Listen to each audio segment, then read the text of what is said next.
El extraordinario. Extraordinarium.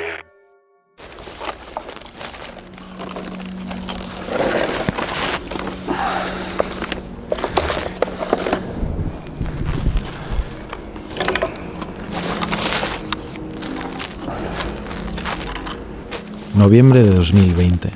Estoy en mi casa en el centro de Madrid. Hace 5 minutos que he conocido a un arqueólogo del CSIC, Alfredo González Ruibal. Estoy intentando no contarle nada sobre mí. En vez de presentarme, cojo 3 bolsas de basura y se las doy. Son desechos que llevo un mes acumulando en mi casa. Quiero saber qué dice mi basura de mí. Mi primer impulso es organizar las cosas por tipologías y es una forma de ordenar el mundo y también de ver el mundo, ¿no? Bolsa de mascarillas, esto es buenísimo para fechar. O sea, esto el arqueólogo que se lo encuentre dentro de 200 años va a poderle poner una fecha muy precisa, va a saber, esto es del horizonte de pandemia del año 2020. Las catástrofes son terribles cuando las vivimos, pero son estupendas arqueológicamente, ¿no? Para fechar los hechos históricos. Pero, ¿qué hace un arqueólogo buceando en la basura de una persona que sigue viva? La respuesta da para un programa entero. Esto es la fucking condición humana. Historias asombrosas de lo divino y lo mundano. Un podcast del extraordinario.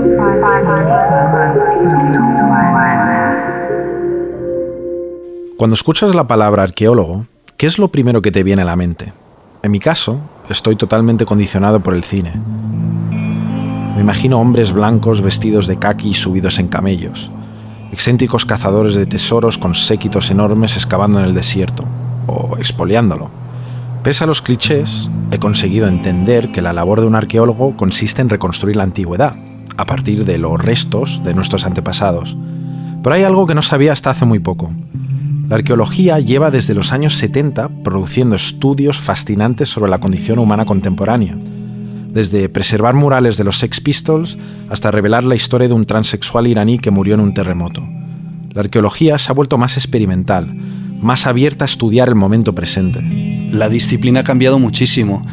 No es que lo antiguo no tenga que ver con la arqueología ya, ¿no? Lo que pasa es que ahora lo entendemos de otra manera. Por un lado, creemos que lo más importante de la arqueología es lo que llamamos la cultura material, los objetos, las cosas que se pueden tocar, las infraestructuras, los edificios. Y por otro lado, lo antiguo hay que entenderlo de una manera distinta. Ya no es solo lo que es muy remoto, sino que antiguo, en el sentido de lo pasado, es lo que hicimos esta mañana, ¿no? Todo lo que no es presente es pasado. Lo que estábamos hablando hace media hora ya es pasado, ¿no? La basura es una parte importantísima de esta cultura material. Y de hecho los arqueólogos llevamos excavando basura desde que existe la arqueología, solo que en los últimos años hemos decidido que también podemos excavar nuestra propia basura, ¿no? O la basura de nuestros padres y de nuestros abuelos. Porque la basura, la tuya y la mía, está llena de información. El comienzo del antropoceno, las raíces de la sociedad del usar y tirar. Todos estos fenómenos estaban escritos en la basura antes de que ocurriesen.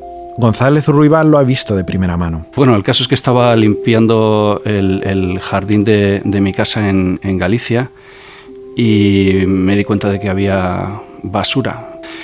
Tampoco antiquísima, pero era basura de los años 60 y 70. Y mientras lo iba excavando iba descubriendo la historia de esa casa en la que vivo yo ahora y en realidad la historia del rural gallego en los últimos 50 años. Encuentra los desechos de una mujer de mediana edad. Hay bastantes ansiolíticos, algo que pensaba que no había llegado aún al campo gallego en los años 60. Casi todos los platos y cubiertos son de importación. Cada vez hay menos productos de producción local. Hay mucho alcohol de alta graduación. La soledad de las mujeres cuyos maridos han emigrado perviven sus desechos. Es una gente que ya está en contacto, evidentemente, con los mercados globales. Hay objetos que vienen de distintas partes del mundo, pero todavía no hay mucho plástico. En sus propias palabras, el basurero retrata una sociedad campesina en transformación acelerada. A través de estos objetos estamos asistiendo a los momentos previos a la explosión consumista. Lo que podríamos llamar el el comienzo de lo que ahora conocemos como el Antropoceno, esa época geológica en la cual el ser humano es el protagonista. En la basura podemos encontrar advertencias sobre lo que está por venir. Durante varios años he excavado en distintos frentes de la guerra civil, tanto del lado sublevado como del lado republicano. Y quizá una de las cosas más sorprendentes es, claro, en la España de los años 30, que es lo que los antropólogos llaman una sociedad de bien limitado, donde hay pocas cosas, ¿no?, que era la inmensa mayoría de la sociedad. El consumo estaba reducido a lo mínimo, era fundamentalmente lo que se producía en casa y 3 o 4 cosas que se adquirían en el exterior. Cuando uno ve los basureros de la guerra civil de esa misma época, es todo lo contrario. Las mercancías se desechaban alegremente en los frentes. Desde botellas de vidrio que nadie en una casa campesina en los años 30 se le ocurriría tirar, hasta, bueno, cartuchos de munición, elementos de vestimenta, latas, etcétera, ¿no? Yo siempre digo que los basureros de las guerras del siglo XX, ahí es donde vemos el origen de la sociedad de consumo, de la sociedad del usar y tirar. I'm an archaeologist, so I was trained to learn about ancient societies by digging up, sorting through and analyzing ancient garbage. Soy un arqueólogo y me formaron para aprender sobre sociedades milenarias excavando, organizando y analizando basura de la antigüedad. Quien habla es William Rathje, entrevistado en 1992. We're trying to look at today's society the way an archaeologist will in 1,000 years. Estamos mirando la sociedad de hoy de la misma manera que lo hará un arqueólogo dentro de 1000 años. Con este sencillo hackeo mental, Rathje cambia la disciplina por completo. Él no quiere esperar a que lleguen unos arqueólogos dentro de 1000 años para estudiar nuestros desechos. Quiere hacerlo aquí y ahora. Esta idea aparentemente lógica no lo era tanto en aquel entonces. Y era una época de revolución en la arqueología. Estaba rompiendo con toda la arqueología tradicional que se hacía en esa época, muy histórica, muy centrada en los detalles, en describir objetos. Para Rathje, los desechos son un espejo de nosotros mismos. Representan nuestra civilización en miles de millones de fragmentos. All of the daily aspects of our lives, what we eat, how we clean, how we have a good time, it's all buried in here. Todos los aspectos de nuestras vidas, cómo comemos, cómo limpiamos, cómo nos divertimos, está todo enterrado aquí. People think I'm nuts. La gente piensa que estoy loco. This is the heart and pulse of America, right here. Nowhere else. This is where it all ends up. Esto es el corazón y el pulso de América.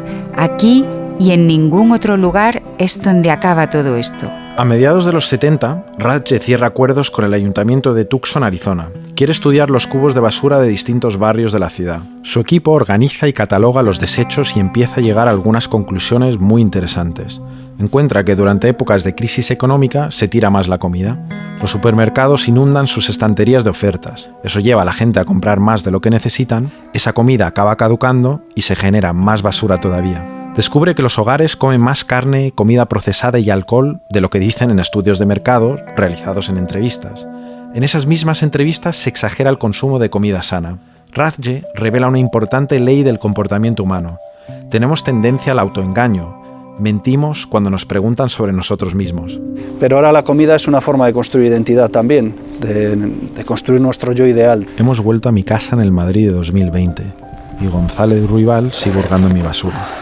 Ha conseguido fecharlo en el horizonte pandémico de 2020, gracias a las mascarillas. En estos momentos está más centrado en ver qué puede averiguar sobre mí a través de los envoltorios de mi comida. Hay varios cartuchos varios cartones de bebidas vegetales y eso es bastante polisémico.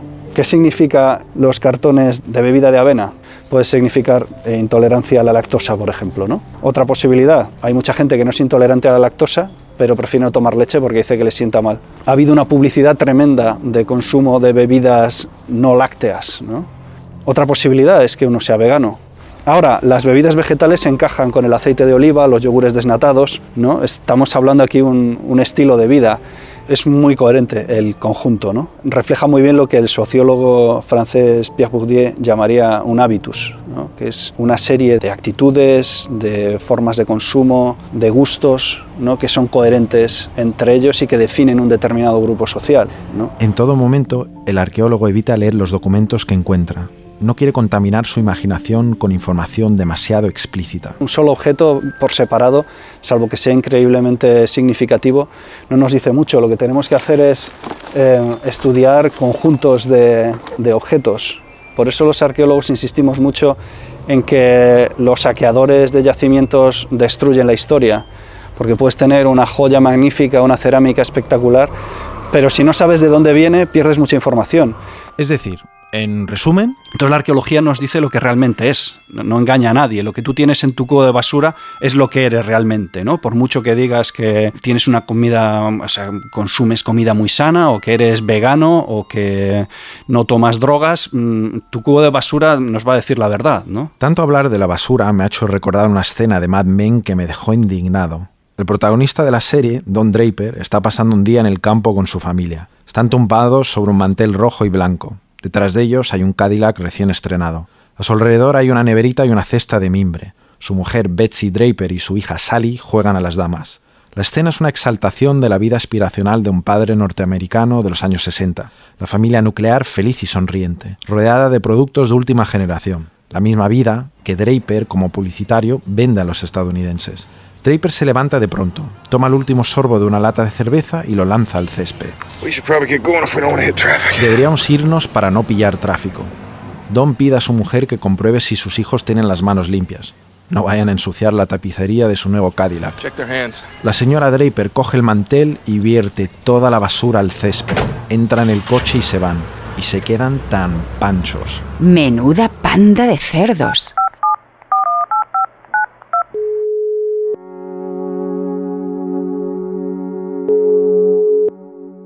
Hola, cariño, ¿qué tal? Esta es Paloma, mi madre, nacida en 1955 en Madrid, en una familia de clase media. Quiero saber si escenas como la de Mad Men eran comunes en los años 60. Había un menú que era el de la España franquista cuando se iba al campo, y te lo voy a decir. El menú era tortilla de patata, filetes empanados y pimientos asados. Ese era el menú típico. Y cuando terminabais de comer, digamos, cuando recogíais, o sea, ¿qué hacíais? ¿Os lo llevabais o...? Como ves, estoy intentando no influir en su respuesta. Claro, nosotros éramos gente civilizada, pero mucha gente no lo era. Tengo entendido que en los 60 y 70 no era tan fuera de lo común ir al campo, llevarte una paella y luego dejar todo ahí, o sea, coger y pirarte. Y en Italia igual, me está diciendo tu padre, que está aquí escuchando, o sea, se tiraba todo al campo. Con mis padres no, jamás hemos dejado nada. Pero como los arqueólogos nos enseñan que no debemos fiarnos de lo que nos dice la gente, incluso de nuestras propias madres, decido confirmar esto con González Ruibal. Hace unos años estábamos buscando un campo de batalla de la Guerra Civil por el noroeste de Madrid, pero lo que encontramos también fue una zona de esparcimiento de los madrileños de los años 60, y era lo que llamaríamos los arqueólogos el horizonte paella, ¿no? Porque se iban los fines de semana a hacer una paella en un pinar y encontramos la paellera. Debajo de cada pino había una paellera con los sazonadores de la paella, los platos y todo. Era una cosa impresionante, ¿no? Todo entero. Entonces, cada vez que iban tendrían que buscar un pino nuevo, ¿no? Porque en el anterior lo habían dejado todo lleno de mierda. Que sistemáticamente toda una sociedad no considerara necesario el llevarse la mierda que ha generado, ¿no? Nos habla mucho de la sociedad de aquel momento. Creo que aquí es importante hacer un pequeño disclaimer. Sigue habiendo gente muy guarra, muy guarra, pero no es que esa sociedad fuera más cerda, simplemente estaba aprendiendo a moverse por primera vez en la cultura del usar y tirar. Un problema que ya denunciaba Félix Rodríguez de la Fuente en 1972. Así como se habla de la cultura de la piedra, de la cultura del bronce o de la edad del bronce, de la cultura del hierro, hay alguien que ha llamado a nosotros a esta, a la nuestra, la cultura de la basura, la cultura de los desperdicios.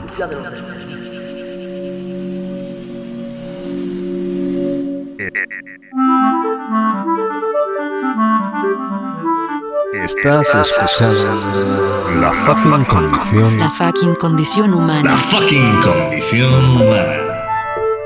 Un podcast del extraordinario. Extraordinario. Oye, Marcus, ¿y qué pasó con William Radke, el arqueólogo del que hablábamos antes? Pues tuvo una carrera brillante. Estudió la basura durante más de 30 años y a mediados de los 80 cambió los cubos por vertederos. Poco después, en los 90, escribió un bestseller sobre la basura y murió en 2012, a los 66 años. ¿Y cómo era su método de investigación entre tanta basura y tanta pringue? Utilizaba enormes máquinas industriales para sacar desechos de las profundidades de los basureros. Usaba un concepto que me flipa para definirlo. Decía que era como descubrir cápsulas del tiempo. Cuanto más profundo llegaban sus máquinas, más antigua solía ser la basura. Con una excavación de 10 metros, de pronto era capaz de sacar desechos de hace 40 o 50 años. Imagino que su trabajo tuvo un impacto brutal en la arqueología. Totalmente. Recordemos que antes de su llegada era muy raro que un arqueólogo se fijase en el presente, y de hecho hubo bastante rechazo a su trabajo inicialmente. La nueva arqueología además ha producido estudios fascinantes. Se ha utilizado para estudiar a los sin techo en San Francisco a través de sus restos. Unos arqueólogos preservaron garabatos de los Sex Pistols en un sótano de Londres. Y en la ciudad iraní de Bam hubo un terremoto terrible en 2003. Murieron casi 30.000 personas. Pues un grupo de arqueólogos iraníes reconstruyeron la vida de una transexual que murió en el temblor. Lo hicieron con los fragmentos sepultados por el terremoto. Es una historia que jamás se hubiera contado en la ultraconservadora sociedad iraní, y ellas fueron capaces de sacarlo a la luz, gracias a la arqueología. Esto me recuerda a la frase somos lo que comemos, pero en este caso sería somos lo que tenemos. Si alguien quiere saber cómo somos y cómo vivimos, lo averiguará mirando las cosas que tenemos. Así es. Arqueólogos como Ian Hodder han creado ensayos fascinantes para ayudarnos a entender lo cautivos que somos de los objetos.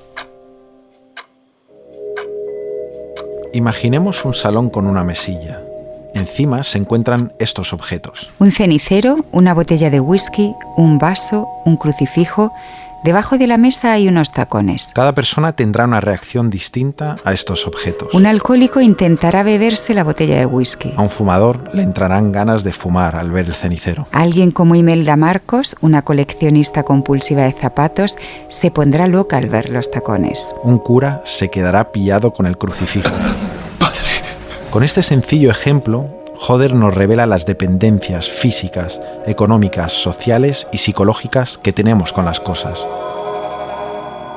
Cuando Rathje se da cuenta de que Estados Unidos tiene un problema con la basura, no se limita a pensar en el momento presente. Lo analiza con la mirada de alguien que mide el tiempo en milenios, alguien que conoce los errores que cometieron nuestros antepasados. We're in what archaeologists call a classic period.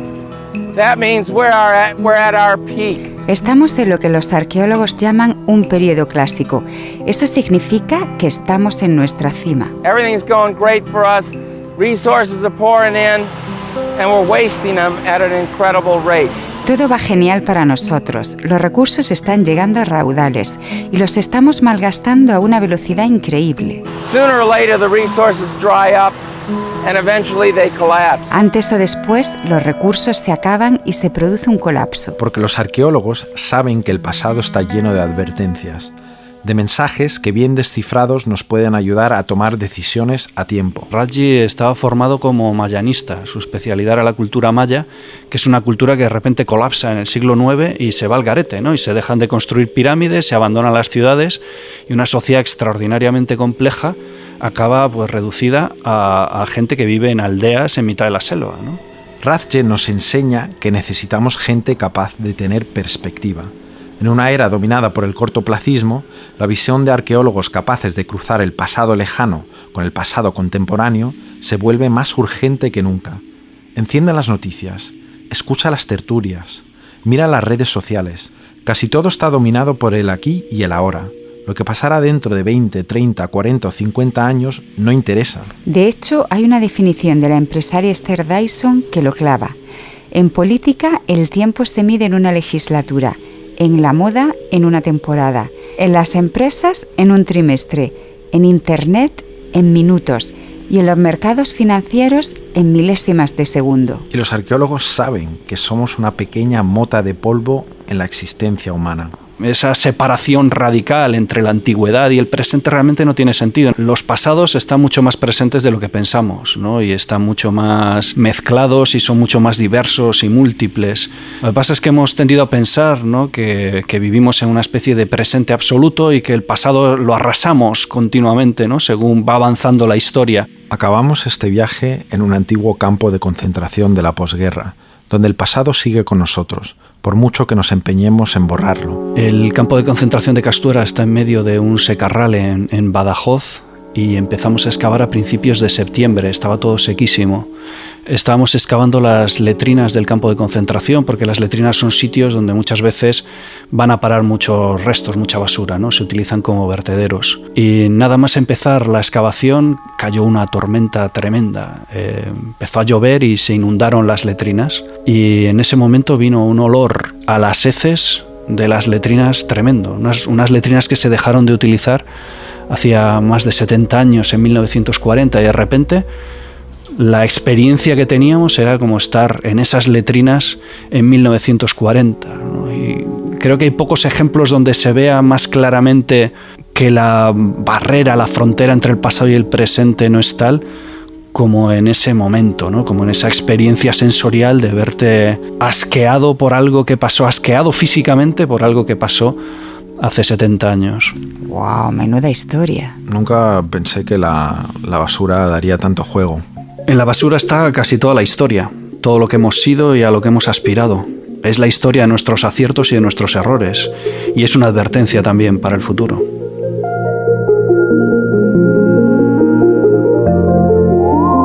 La fucking condición humana es un podcast del Extraordinario. El guión de este episodio es de Marcus H. Dirección editorial, Mar Abad. Diseño sonoro y música original, Javi Álvarez. Producción y audiovisual, Nus Cuevas. Estrategia y difusión, Marina Alonso Carriazo. Producción ejecutiva, David Cantoya y Óscar Hormigos.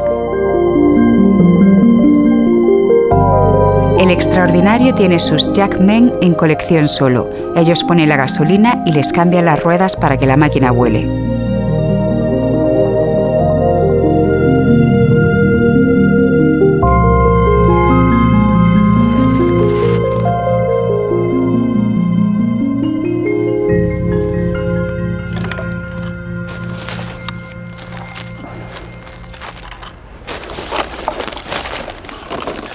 Oye, igual si has llegado hasta aquí, te gustaría saber qué pasó con la excavación en mi casa. Tras algo más de media hora, el arqueólogo fue capaz de averiguar muchas cosas sobre mí. Sabía que, por ejemplo, que vivo en pareja, que tenemos entre 35 y 50 años, y pudo descifrar que trabajamos desde casa. Pero hay varios factores que mejorarían su capacidad de análisis. Es que los arqueólogos normalmente vemos conjuntos a lo largo del tiempo. Cuando uno trabaja en un contexto de años es más fácil ver patrones, ¿no? Esto sirve para no llegar a conclusiones distorsionadas por un momento concreto. Por ejemplo, la basura navideña probablemente será muy distinta a la de febrero de un mismo año. En arqueología, como en las ciencias sociales en general, es muy importante comparar. O sea, me encantaría poder ir a otra casa que me enseñaran su basura, alguien de una clase social distinta, de un grupo social distinta, la casa de un inmigrante, por ejemplo. Que a veces pensamos que bueno, los arqueólogos se lo inventan todo porque ¿qué pueden saber de lo que pasó hace 5.000 años? Y no, realmente la cultura material es muy elocuente y es muy coherente también. Somos muy coherentes en la forma que nos comportamos, ¿no? E incluso nuestras incoherencias tienen una lógica social. Miles de años de evolución social y lo más interesante de mi basura es un cartón de leche de avena. La fucking condición humana. El extraordinario. El extraordinario. Extraordinarium.